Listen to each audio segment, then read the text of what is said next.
Before fashion weeks. Before luxury brands ruled the world. Before logos defined status. Women dressed to please society. Corsets tightened their breath. Heavy fabrics restricted their movement. Elegance meant discomfort. Then, a woman picked up a pair of scissors.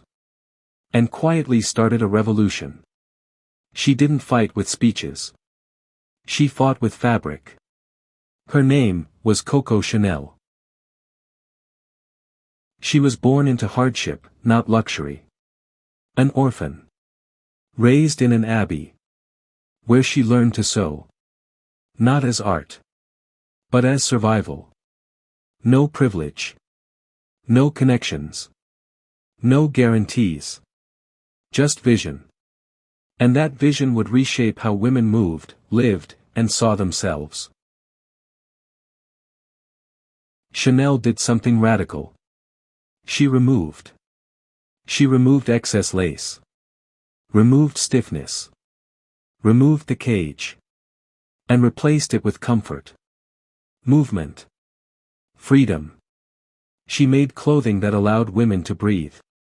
The little black dress. Jersey fabric. Relaxed silhouettes. Not rebellion through noise.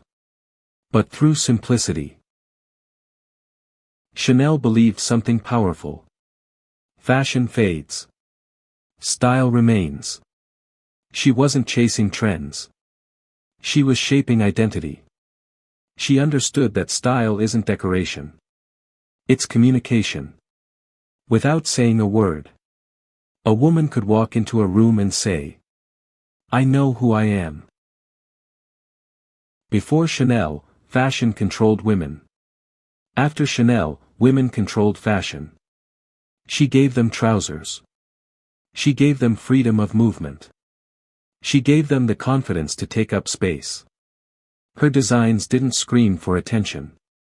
They whispered power. And somehow, that whisper echoed across the world. She was strong.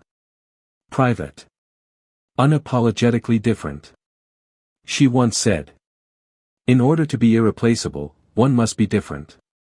And she lived that truth. She built an empire not from privilege, but from perspective. She didn't want women to look rich. She wanted them to look free. Coco Chanel didn't just design clothing.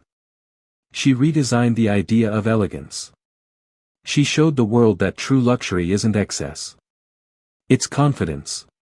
Comfort. Identity. Her style still walks the streets. Her philosophy still shapes wardrobes. Because Coco Chanel didn't just dress women. She gave them something far more powerful. The freedom to be themselves.